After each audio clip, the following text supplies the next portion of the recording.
है अपना प्रभाव दिखलाएगा ही। भोलेनाथ को बहुत गर्मी होने लगी, ताप होने लगा। और ताप शांत कैसे होता है? ठंडी जगह से, ठंड से। इसका सबसे बड़ा एक महत्व कारण यही है। आप लोगों को पता है कि हम भोलेनाथ पे जल क्यों चढ़ाते हैं? इसीलिए चढ़ाते हैं कि भोलेनाथ ने हलाहल विष से हमारी रक्षा करी, और वो विष आज भी उनके कंठ में रखा हुआ है। वो विष उन्हें आज भी ताप देता है, गर्मी देता है। तो जब हम जल का लोटा उनके ऊपर ले जाकर उंडेलते हैं, जल चढ़ाते हैं, तो उन्हें ठंडक प्राप्त होती है। गौ माता का कच्चा दूध शिव जी को इसीलिए चढ़ाया जाता है क्योंकि गौ माता का कच्चा दूध अगर गर्मी में भी हम लें, थोड़ा उसमें जल मिलाकर, तो ठंडक प्रदान करेगा। किसी के हाथ पैर जल जाए और आप गौ माता का दूध उसके जले हुए भाग पर आप लगाओ तो ठंडक मिलेगी। गौ माता का माखन आप लगाओ जले हुए पर तो आपको ठंडक लगेगी, आपको फफोले नहीं आएंगे और आपका जला हुआ सही हो जाएगा। सबसे मेन बड़ा कारण यही है भगवान भोलेनाथ को जल चढ़ाने का। और ये आपको एक बहुत बड़ी बात बता रहा हूं मैं, कैसा भी चाहे जो भी ताप हो, टेंशन हो, तो आप मानिए, आप जाकर पे कम से कम 300-400 होंगे, 300-400 में से ऐसे 75% यहाँ बैठे होंगे जिनको टेंशन है। आप सबके सब 75% जितने को भी टेंशन है, आप कल लेकर आना 1 लोटा दूध का, उसमें कच्चा दूध हो, उसमें सिर्फ जल मिलाया हो थोड़ा सा, ज्यादा भी नहीं, गर्म दूध नहीं। क्योंकि भोलेनाथ को यदि आप गर्म दूध चढ़ाएंगे तो गर्म और ऊपर से गर्म, उन्हें क्या होगी? तकलीफ होगी। तो तकलीफ होगी तो आपकी इच्छा पूर्ण होगी कि आपको दंड मिलेगा। किसी को तकलीफ दोगे तो आपको वो सहायता करेगा कि दंड देगा? आपको डांटकर भगा देगा, चल दिमाग खराब मत कर, है कि नहीं? तो भोलेनाथ को कच्चा दूध चढ़ाए, उन्हें शीतलता प्राप्त होती है। शिव जी पर दूध चढ़ाने का और जल चढ़ाने का यही कारण है। और कल जिस प्रकार मैंने आपको बताया था कि बेलपत्र खाने से ठंडक प्राप्त होती है, इसीलिए शिव जी को बेलपत्र भी, बेल भी पसंद है कि उन्होंने हलाहल विष को पान करके सारे ताप को अपने अंदर समेटा और हमें उस तेज से बचाया। तो वो अपनी सुरक्षा के लिए ये सब चीजों ग्रहण करते हैं। इसीलिए इतनी ठंडक है। मैंने कल बताया था ना कि अगर किसी को अधिक गर्मी में परेशानी हो तो वो बेलपत्र का पान करे, ग्रहण करे, आपको काफी ठंडक प्राप्त मिलेगी। इसीलिए शिव जी को बेलपत्र भी पसंद है। अब आप लोग कहेंगे कि बाबा जी ये तो भगवान भोलेनाथ ने किया, ठंडक की आवश्यकता भगवान भोलेनाथ को है, और आप कह रहे हैं शिवलिंग पे चढ़ाओ। शिवलिंग क्या है? एक पत्थर है, और पत्थर पे चढ़ाने से क्या होता है?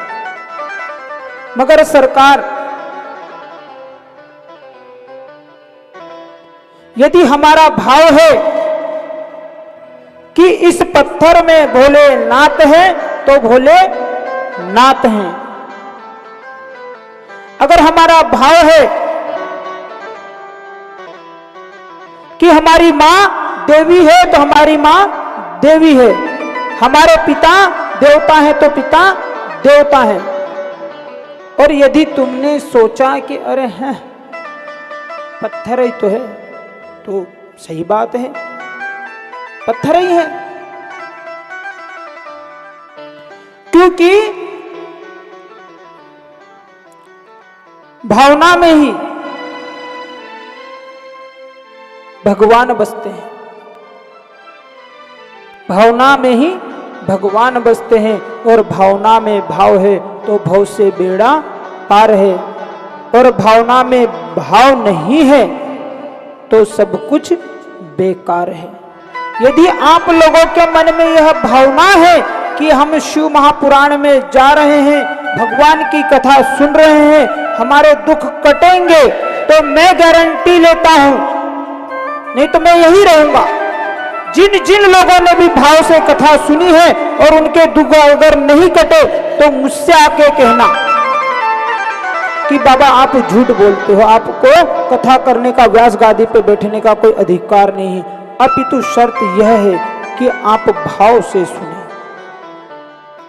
आपको मैंने कहा कि शिव जी को एक लोटा दूध का चढ़ाना, जल चढ़ाना, और आप सही में भाव से मन में यह कामना, दृढ़ कामना लेकर जाएं कि मैं भोलेनाथ को जल चढ़ा रही हूं, इनको शांति मिलेगी तो मुझे भी शांति मिलेगी। तो आपको तत्काल जल चढ़ाते ही शांति न मिले तो मुझे आकर कहना,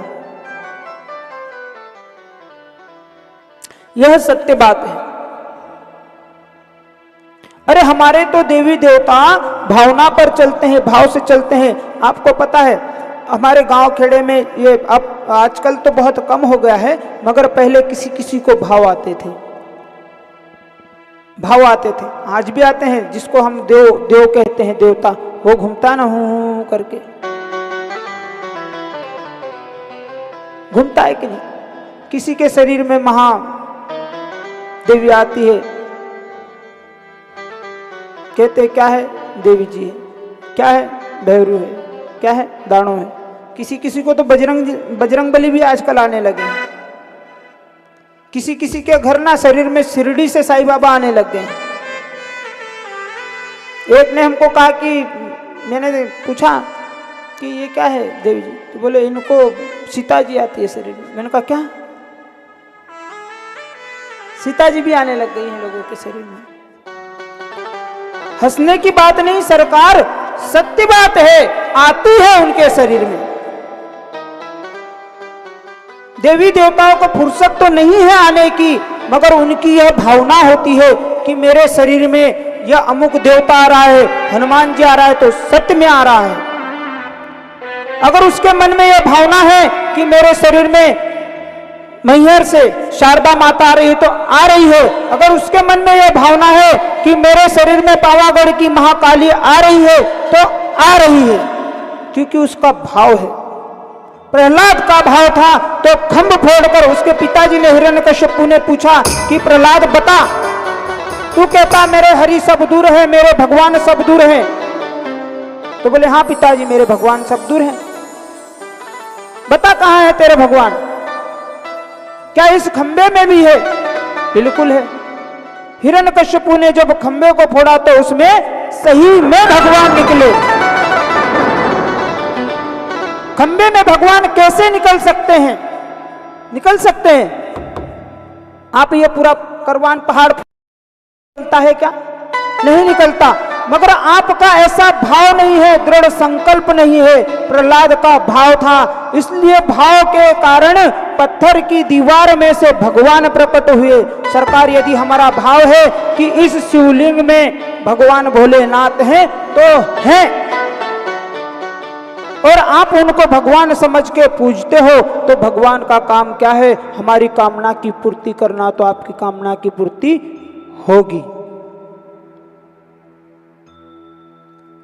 अरे हमारे तो देवी देवताओं की मूर्तियां हैं, और हमें सबको पता है कि हमारे भोले बाबा आज भी कैलाश पे बैठते हैं। मानसरोवर नामक तीर्थ है, ऊपर आज भी आप जाओ, मणि पर्वत है, जहां पे रात में आज भी मणि चमकती है। लोगों का कहना है कि शेष नाग रहते हैं वहां पर, भोलेनाथ रहते हैं, आज भी मणि चमकती है। हमारे देवताओं के तो प्रमाण है। पर मैं यहां पर किसी का नाम नहीं लूंगा। बहुत से लोग अजमेर जाते हैं, बहुत से लोग अजमेर जाते हैं, कई मूर्ख हमारे हिंदू भाई भी जाते हैं।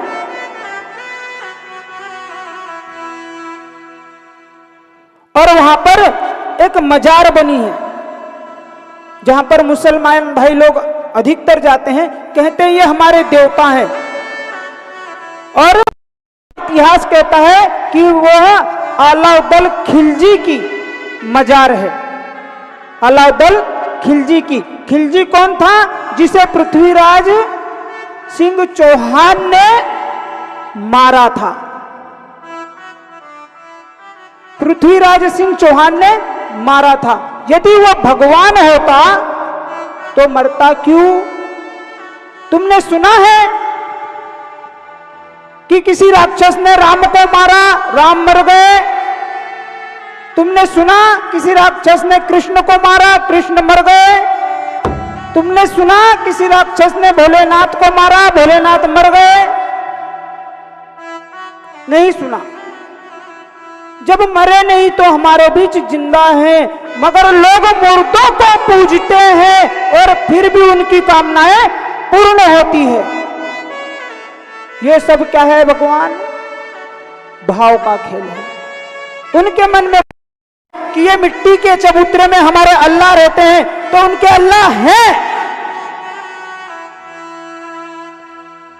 हमें पता है कि हमारे देवी देवता ऐसे खम्भ फोड़कर भी प्रकट हो जाते हैं, जीवित हैं, साक्षात हैं, मगर फिर भी हमारे भाव नहीं है तो हम आज भी दुखी हैं।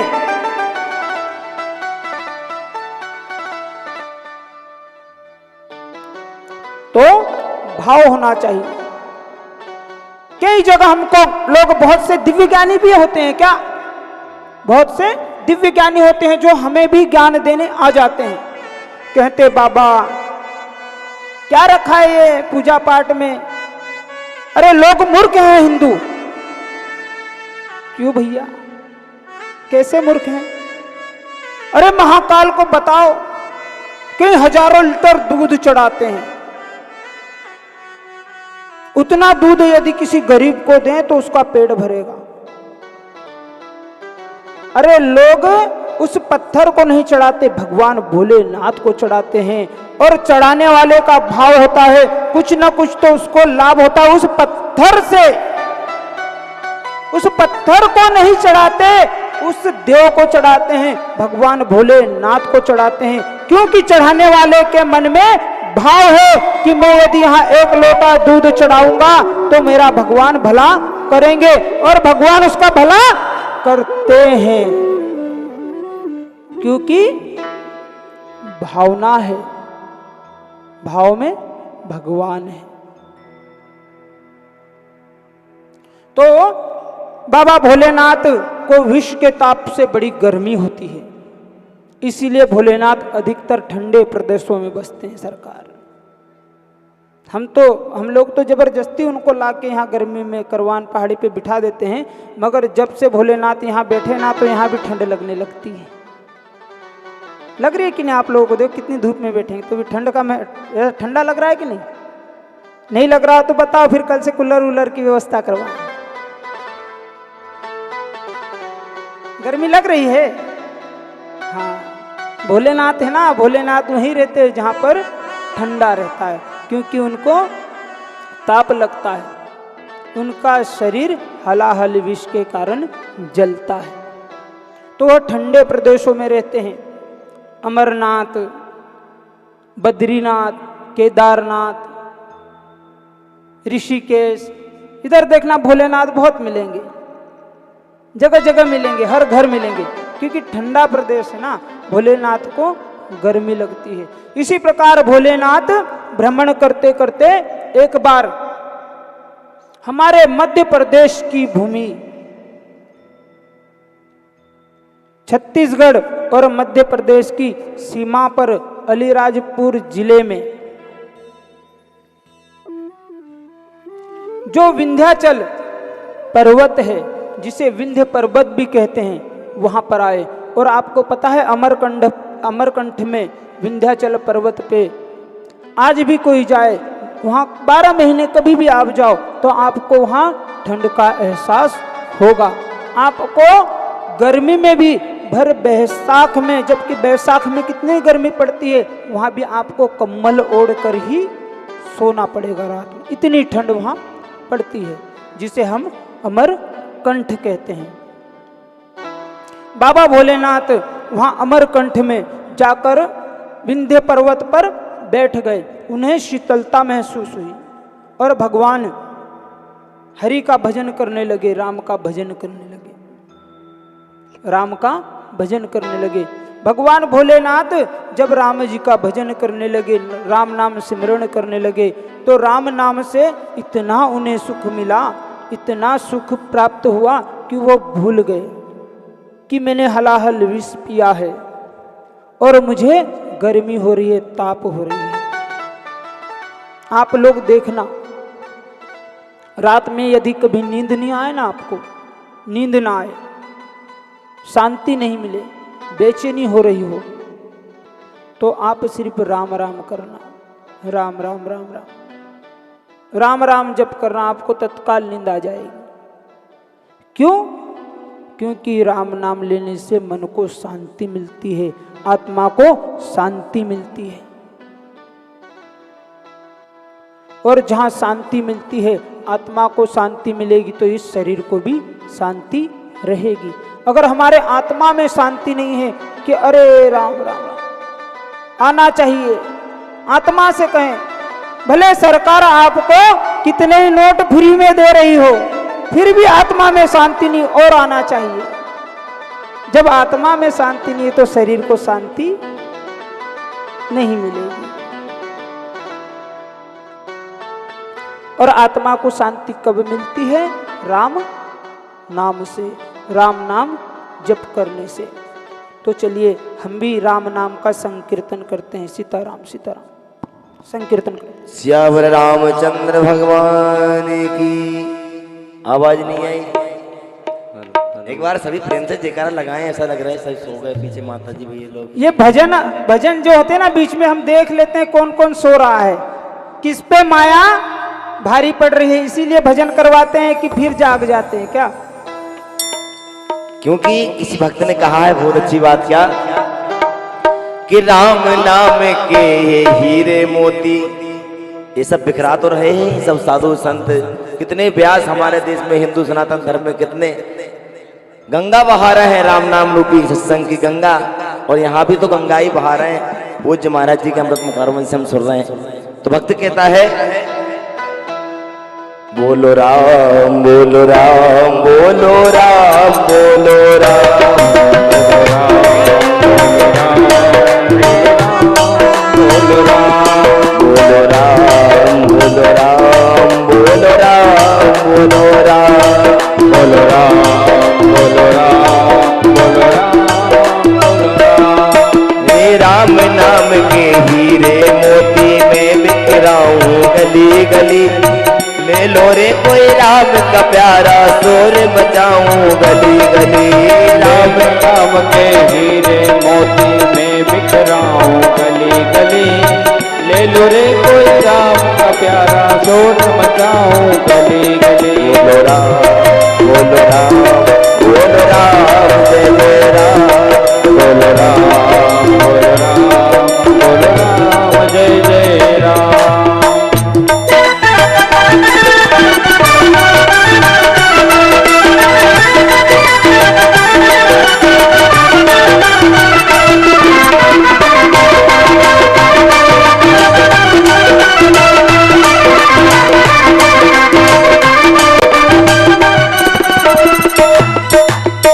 जिसने ये मोती लूटे वो तो माला माल हुए, जिसने ये मोती लूटे वो तो माला माल हुए। धन दौलत के बने पुजारी आखिर सब कंगाल हुए। धन दौलत के बने पुजारी आखिर सब कंगाल हुए। हर सोने चांदी वालों सुन लो, सोने चांदी वालों सुन लो, बात बताओ खरी खरी। ले लो रे कोई राम का प्यारा शोर मचाओ गली गली। बोलो राम राम राम राम बोलो राम बोलो राम बोलो राम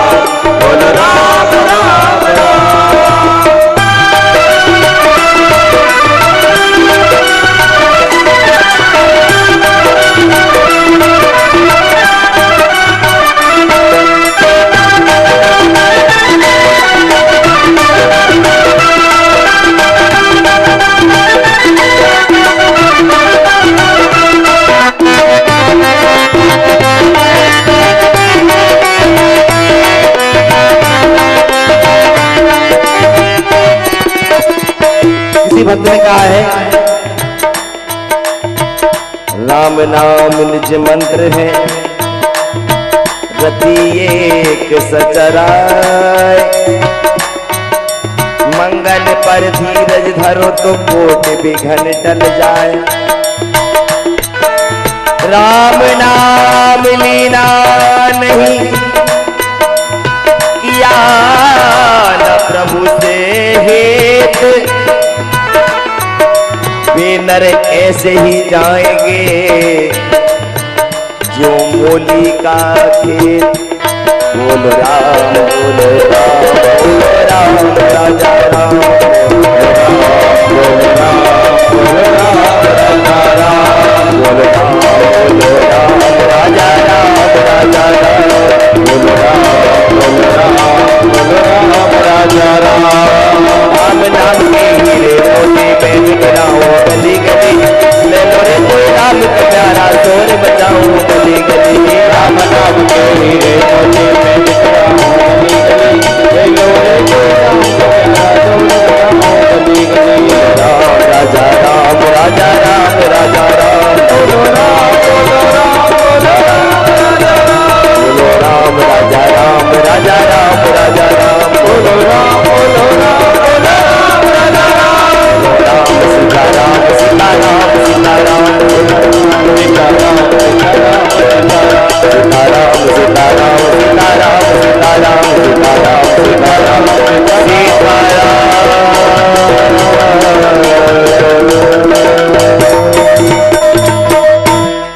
और बाबा भोलेनाथ को अमरकंठ में विंध्य बैठकर राम नाम जप करते समय इतना सुख मिला, इतना सुख हुआ कि उनकी समाधि लग गई। समाधि लग गई, राम नाम से उन्हें सुख तो मिला मगर वो अपने देह की, अपने शरीर की सुध भूल गए कि मेरे शरीर में क्या हो रहा है, गर्मी हो रही है कि ठंड लग रही है। हम देखते हैं ना कई महात्मा, आज भी हम देखते हैं कहीं कहीं पे कई महात्मा ऐसे ही एकदम गर्मी में अपने अगल बगल कंडे लगा करके बैठते हैं और तपते हैं। तो वो तपते कैसे हैं? राम नाम का जप करते हैं तो उन्हें वो ताप लगता नहीं है। हम देखते हैं नर्मदा जी के तट पर कई महात्मा जल में खड़े रहते हैं, उन्हें कितनी ही मछलियां डंक मारती हैं, ठंड में ठंड तो सभी को लगती है, देखो चाहे जो भी हो, मगर वो जो अपने इष्ट का भजन करते हैं, स्मरण करते हैं, तो अपने इष्ट के भजन से, स्मरण से उन्हें वह दुख मालूम नहीं पड़ता। उसी प्रकार भगवान भोलेनाथ अपने इष्ट श्री राम जी के नाम का स्मरण कर रहे थे, जप कर रहे थे, उन्हें अपने शरीर की, अपने देह की सुध न रही और देह से उस विष के ताप से, हलाहल विष के ताप के कारण, गर्मी के कारण पसीना निकल गया। पसीने को एक नाम श्वेत भी कहते हैं। श्वेत निकल गया भोलेनाथ के शरीर से और श्वेत इतना निकला कि एक बहुत ही विराट नदी का रूप ले लिया, नदी का रूप ले लिया और कुछ समय पश्चात वह नदी फैल फैल कर इतनी फैली कि उसका तेज तीनों लोकों में उठने लगा और उस तेज ने एक कन्या का रूप ले लिया। अब वो कन्या उसी विंध्य पर्वत पर, विंध्याचल पर्वत पर, मैकल पर्वत पर, मैकल पर्वत पर, अमरकंटक में क्या है? मैकल पर्वत। और मैकल पर्वत पर भोलेनाथ के सामने खड़ी रह गई और वो देख रही है चारों ओर कि आसपास कोई दिख नहीं रहा है। मैं कौन हूं, कहां से आई?